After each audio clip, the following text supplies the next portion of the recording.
천사의 아침 방문을 찾아오신 여러분을 환영합니다. 오늘도 아침 예배 말씀으로 믿음과 위로의 시간을 갖게 되길 바랍니다.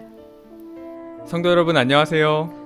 오늘도 아침 예배에 찾아오신 모든 성도님들을 진심으로 환영합니다. 오늘도 바이블 칼리지에서 로마서 강의를 듣고 보내주신 감동을 읽어드리면서 아침 예배 시작하도록 하겠습니다. 로마서 말씀을 들으면서 저를 말씀 앞에 깨어 있게 하신 하나님께 감사드립니다. 말씀 속에서 매번 놀라고 그저 감사할 뿐입니다. 그러다 보니 기도하는 내용이 달라졌습니다. 아멘 감사합니다. 아멘 감사합니다. 를 되풀이하면서 로마서 말씀을 들었습니다. 끝까지 말씀을 놓지 않고 하나님의 계명을 지키며 예수의 증거를 가진 자로 살아가는 하나님의 거룩한 백성이 되기를 간구합니다. 라고 보내주셨습니다. 오늘 보내주신 사연은 미국에서 바이블 칼리지를 공부하신 어떤 성도님께서 보내주신 사연입니다. 인터넷을 통해서 한국뿐만 아니라 세계에서 말씀을 공부하고 그 은혜를 나눌 수 있다는 것에 다시 한번 감사하게 됩니다. 오늘은 복의 근원 강림하사라는 찬송 다들 잘 아시죠? 이 찬송을 함께 하나님께 올려드리면서 아침 예배 시작하도록 하겠습니다.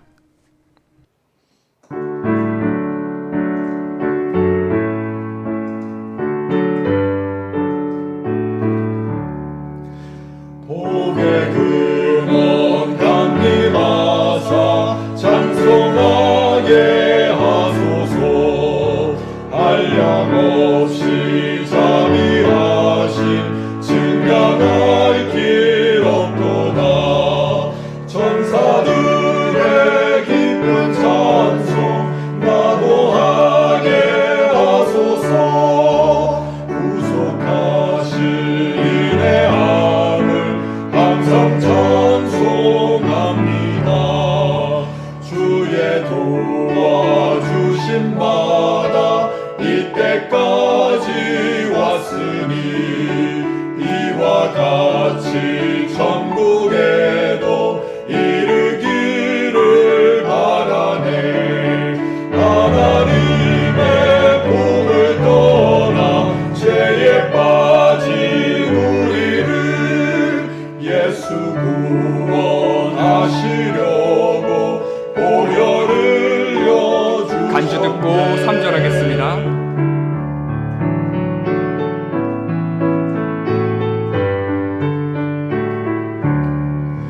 주의 귀한 은혜 받아 일생 빚진 자에게 주의 은혜 사슬대사 나를 주께 내소서. 우리 마음은 연약하여 범죄하기 쉬우니 하나님이 받으시고 천국인을 시소서. 우리 마음은 연약하여 범죄하기 쉬우니 하나님이 받으시고 천국인을 시소서.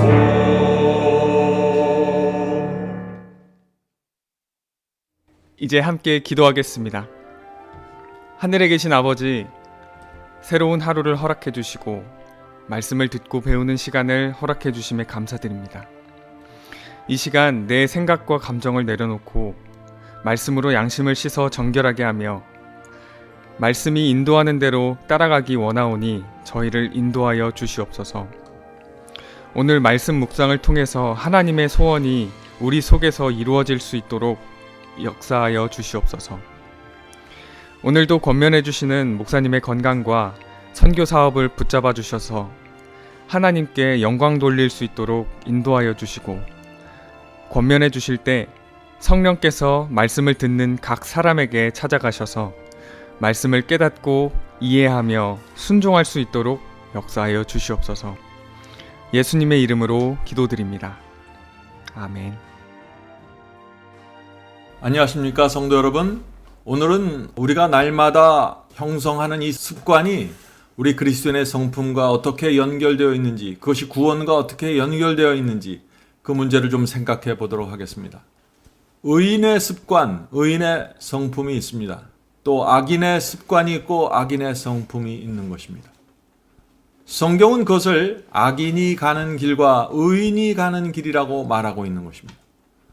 의인의 길이 무엇입니까? 교회 다니는 사람들이 걷는 길이 의인의 길인가요? 악인의 길은 세상 사람들이 걷는 길입니까? 아닙니다. 교회 안에 두 길이 있는 것입니다. 어떤 교인들은 의인의 길을 걷고 있고 어떤 교인들은 악인의 길을 걷고 있는 것입니다. 자, 그렇다면 의인의 길은 어떤 길일까요? 그것은 하나님의 말씀이 인도하는 길입니다. 하나님의 말씀이 인도하는 습관을 갖고 있는 사람들이죠. 악인은 어떤 길을 갈까요? 하나님의 말씀을 버리고 하나님께서 가지 말라고 경고하는 길을 구태여 가는 것입니다. 자, 오늘 본문 성경절을 읽으면서 좀 생각해 보도록 하죠. 잠언서 4장 10절부터 14절입니다. 내 아들아 들으라, 내 말을 받으라. 자, 하나님께서 지금 우리에게 말씀하시는 것이죠. 그리하면 내 생명의 해가 길리라. 자, 누가 악인입니까? 하나님의 말씀을 받는 사람들입니다. 그리고 그 말씀에 순종하는 사람들입니다. 그들에게 생명이 있고 그들이 의인입니다. 11절입니다. 내가 지혜로운 길을 네게 가르쳤으며 정직한 길로 너를 인도하였은즉. 이것이 의인의 길입니다. 의인은 지혜의 길로 가고 하나님께서 정직한 길로 인도하신다고 하는 것입니다. 자, 성도 여러분, 지혜가 무엇입니까? 지혜는 내가 갖고 있는 꾀가 아닙니다. 지혜는 하나님의 말씀입니다. 성경 말씀이 지혜입니다. 성경 말씀이 인도하는 대로 따라가고 선택하고 결정하는 것이 지혜입니다. 의인은 정직한 길을 간다고 했죠? 자, 정직한 길을 가는 것이 어떤 것일까요? 성령께서 주시는 음성과 성경 말씀 앞에서 내가 정직한 것, 이것이 의인의 길입니다. 성령께서 양심에 말씀하실 때 정직한 것, 그것이 의인의 길입니다. 성경 말씀을 통해서 진리를 깨달았을 때 내가 말씀 앞에서 정직한 것, 내가 내 스스로를 속이지 않고 정직한 것, 그것이 의인의 길입니다. 그래서 정직한 사람은 하나님의 말씀 앞에서 내 뜻, 내가 원하는 것, 내 기분 다 내려놓고 주께서 인도하는 말씀대로 따라가는 것입니다. 자, 12절 보겠습니다. 다닐 때 내 걸음이 곤고하지 아니하겠고 달려갈 때 실족하지 아니하리라. 이것이 의인의 길입니다. 지혜와 정직으로 인생의 길을 걸으면 곤고하지 않습니다. 실족하지 않게 됩니다. 하나님의 말씀에 순종하기 때문에 양심의 평안이 있습니다. 누구 눈치 볼 것도 없습니다.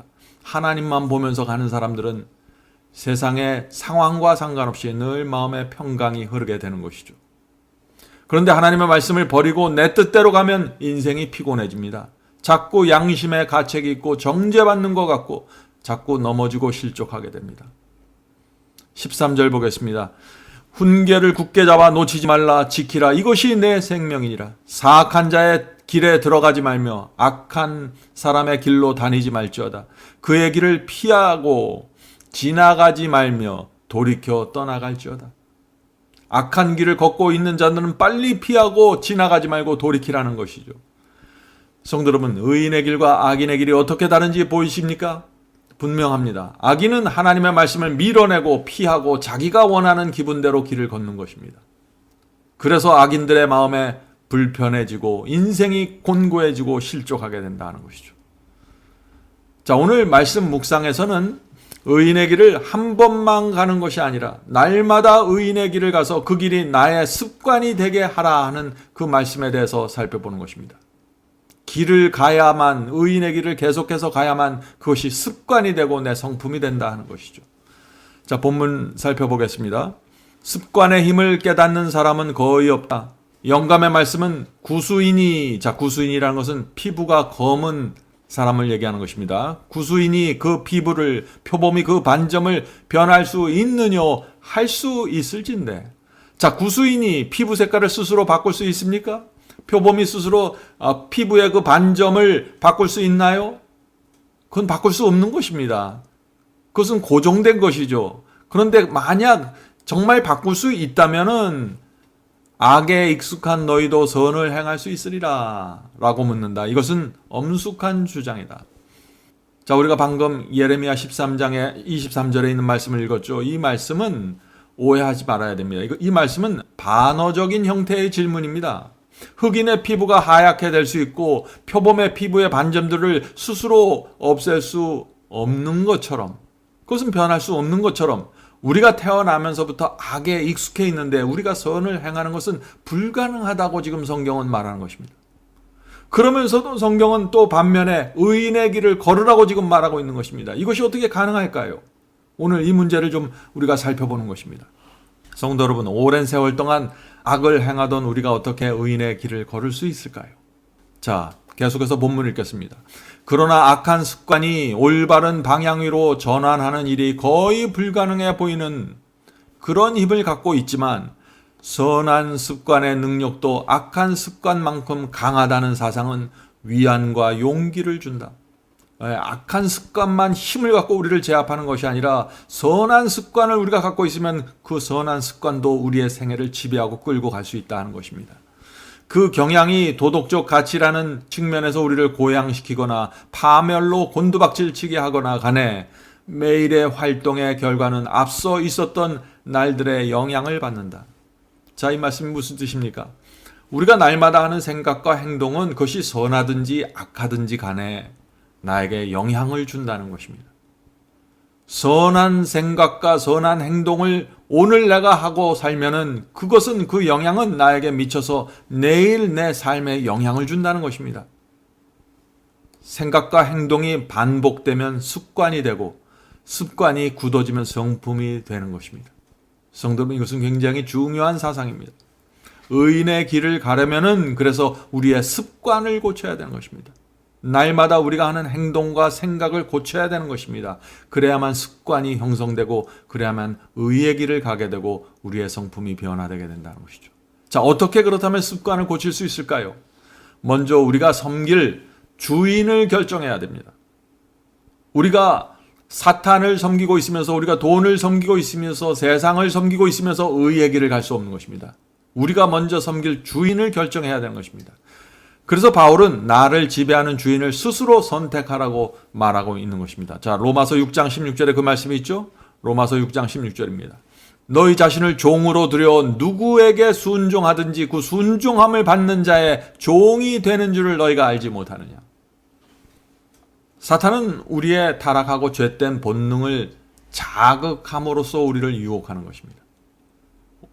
사탄은 오랫동안 쌓아왔던 우리의 악한 습관을 자꾸 자극하고 거기서 빠져나오지 못하게 우리를 유혹하는 것이죠. 내 속에서 욕심과 이기심이 자꾸 올라오도록 자극하는 것입니다. 이것이 유혹입니다. 사탄의 이런 자극을 느끼는 것이 유혹을 받는 것입니다. 자, 그렇다면 이 유혹을 느끼는 순간, 자극을 느끼는 순간 바로 그때가 중요하다는 것입니다. 우리는 유혹, 즉 속에서부터 올라오는 어떤 욕심과 충동, 이기심에 굴복할 것인지 아니면 거절할 것인지 선택하게 되는 것입니다. 그것이 의인의 길을 갈 것인가 악인의 길을 갈 것인가 결정하는 것입니다. 이기심, 욕심, 정욕에 굴복하면 사탄의 종이 되는 것이고 그것을 거절하고 그리스도의 종이 되는 것입니다. 자, 그래서 베드로후서 2장 19절에 이 말씀이 있는 것입니다. 베드로후서 2장 19절. 누구든지 진자는 이긴 자의 종이 됨이니라. 성도 여러분, 우리가 누구의 종으로 살아야 될까요? 우리가 사탄이 주는 유혹을 거절하면은 우리는 그리스도의 종으로 살아갈 수 있는 것입니다. 나는 하나님의 편에 서기를 원합니다라고 선언하는 것입니다. 유혹을 물리친다는 것은 선언하는 것입니다. 나는 하나님의 편에 서겠다고 말이죠. 성도 여러분, 바로 이것이 우리가 날마다 해야 되는 그 선택의 경험입니다. 만일 우리가 돈을 우리의 인생의 목적으로 삼는다면 우리는 돈을 위해서 우리 생애를 바칠 수 있습니다. 우리가 그렇게 선택할 수 있는 것입니다. 만일 우리가 성경의 말씀과 진리를 좋아하지 않고 거절한다면 우리는 그런 식으로 또 살아갈 수 있습니다. 우리 스스로 악의 길을 걸어가기로 선택할 수 있는 것이죠. 아무도 우리를 강요할 수 없습니다. 우리 스스로 선택하는 것입니다. 단지 사탄이 하는 일은 우리를 자극하고 유혹하는 것입니다. 그와 반면에 하나님께서도 마찬가지입니다. 성령을 통해서 우리 마음에 호소하고 그 길로 가지 말라고 알려주시는 것입니다. 하나님께서도 우리를 강요할 수 없고 사탄도 우리를 억지로 끌고 갈 수 없는 것입니다. 선택과 결정은 내가 하는 것입니다. 성령께서 우리에게 호소하고 알려주실 때 기도해야 되는 것입니다. 내가 이 유혹에서 벗어날 수 있도록 도와달라고 간구해야 되는 것이죠. 그리고 믿음으로 손을 뻗어서 주님의 손을 잡고 유혹을 물리쳐야 되는 것입니다. 속에서부터 올라오는 정욕과 이기심을 십자가에 못 박는 것입니다. 이것이 승리의 경험입니다. 유혹을 물리치고 주님의 손을 잡고 기도하고 하늘의 능력을 받아서 정욕과 이기심을 십자가에 못 박는 것, 이것이 승리입니다. 성도 여러분, 이것이 의의 길로 가는 경험입니다. 성경이 말하는 진리는 아주 단순한 것입니다. 로마서 6장 16절은 이렇게 말합니다. 죄의 종으로 사망에 이르고 순종의 종으로 의에 이르니라. 우리가 죄를 고집하고 선택하면 사망입니다. 멸망이죠. 우리가 그러나 순종을 선택하고 순종의 길을 걷기로 결정하면 그것이 의로 가는 길입니다. 계속 본문을 읽겠습니다. 그들과 방종하는 자들 사이에는 다니엘과 그의 친구들과 왕궁에 있던 다른 젊은이들 사이에 있었던 것과 같은 차이점이 나타날 것이다. 방종하는 자들과 다니엘과 세 친구의 그 신앙 속으로 들어가는 사람들에게는 분명한 차이가 난다는 것이죠. 어떤 차이가 나요? 맑은 눈을 갖게 된다는 것입니다. 맑은 눈과 윤기 나는 얼굴, 꿋꿋한 걸음걸이, 지적인 힘과 활력, 영적 진리에 대한 예리한 인식이 나타날 것이다. 성도 여러분, 바벨론 왕궁에 있는 사람들과 다니엘 사이에 놀라운 차이가 생겼습니다. 어떻게 이런 차이가 생겼을까요? 다니엘 1장 8절부터 9절은 그 차이를 이렇게 말합니다. 다니엘은 뜻을 정하여, 자, 성도 여러분, 이 말씀을 잘 기억해 두세요. 다니엘은 먼저 뜻을 정했다고 했습니다. 뜻을 정하여 왕의 진미와 그의 마시는 포도주로 자기를 더럽히지 아니하리라 하고, 다니엘은 절제의 뜻을 세운 것입니다. 왕이 주는 음식, 포도주 먹지 않겠다는 뜻을 정한 것입니다. 이런 결정은 다니엘이 생명을 걸고 내린 결정입니다. 왕이 주는 음식을 다니엘과 세 친구들은 노예들이었는데 먹지 않고 거절해요. 그것은 곧 죽겠다는 얘기입니다. 이런 엄청난 결단력을 갖고 뜻을 정한 것입니다. 여기에 다니엘 신앙의 실체가 있는 것입니다. 성도 여러분, 다니엘의 신앙은 위기가 왔을 때 뜻을 정하는 신앙입니다. 성도 여러분, 우리도 반드시 이 뜻을 정하는 신앙으로 들어가야 합니다. 제가 성경을 가르치고 말씀을 나눌 때 많은 사람들이 말씀을 들으면서 은혜 받았다고 말하고 감동받았다고 저에게 글을 보내줍니다. 그런데 문제는 다니엘처럼 뜻을 정하지 않습니다. 기도하고 예배 드리는데 악한 습관을 버리겠다고 주님 앞에 나가 뜻을 정하지를 않는 것입니다.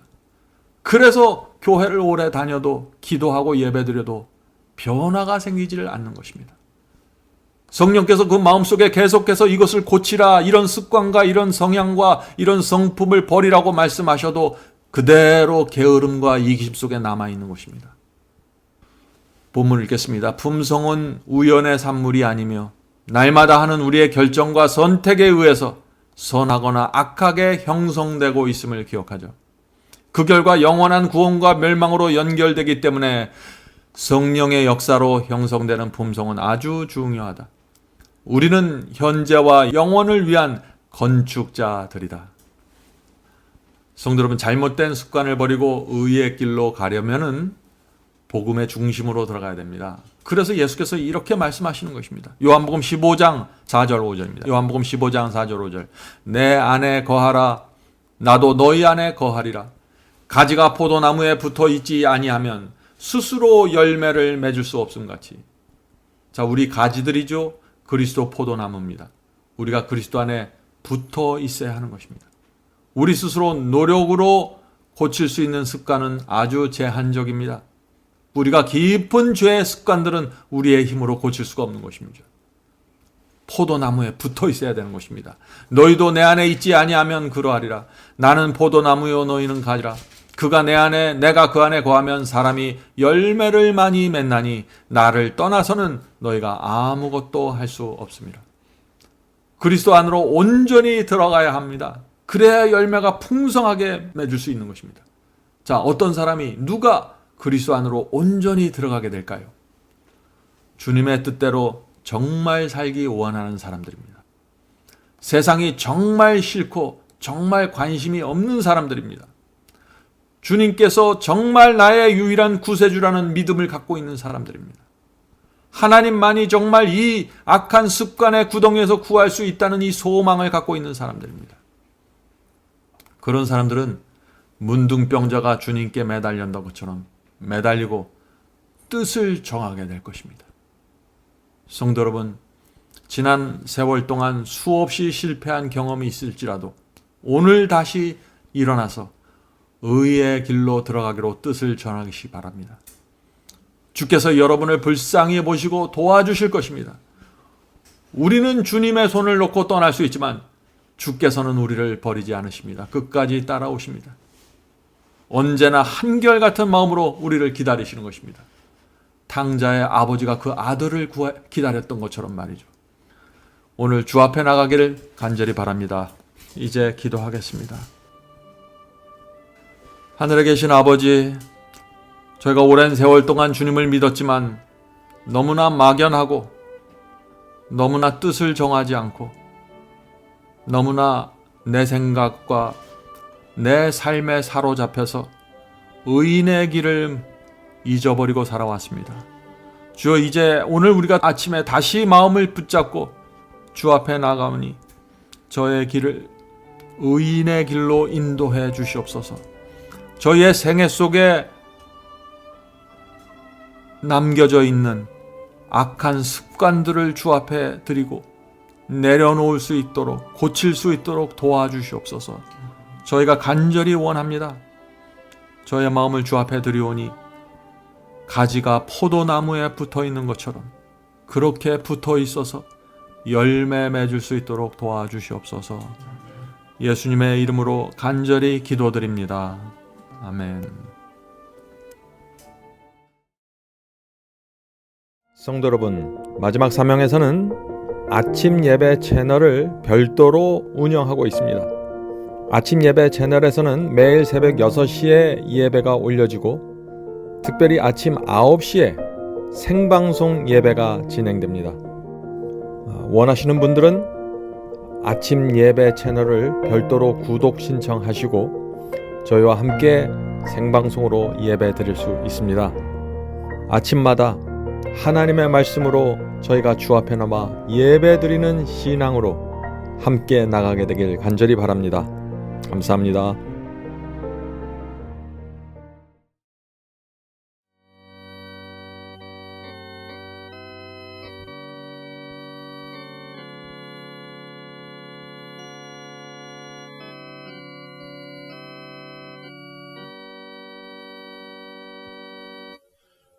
나의 죄를 대신하여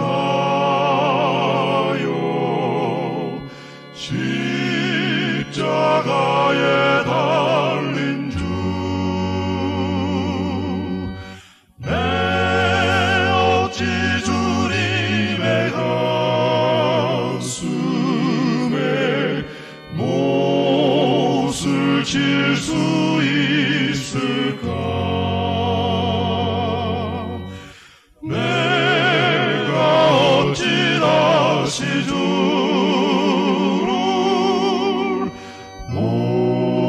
목질할 수 있을까? 한 번만 더 부족하여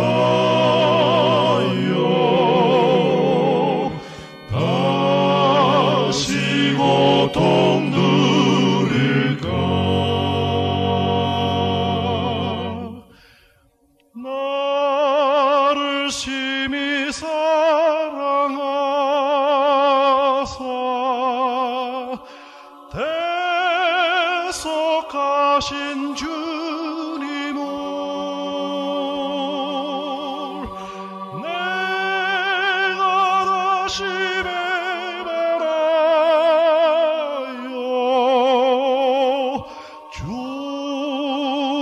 실망시킬까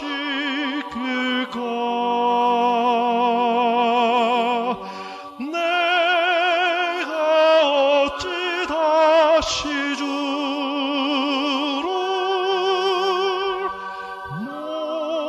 못질할 수 있을까 한 번만 더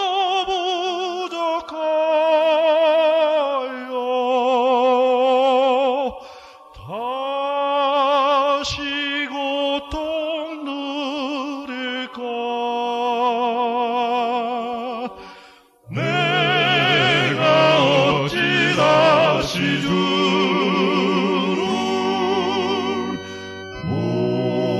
못질할 수 있을까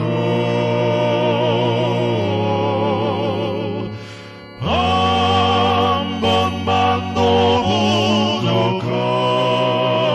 부족하여 다시 고통 누릴까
주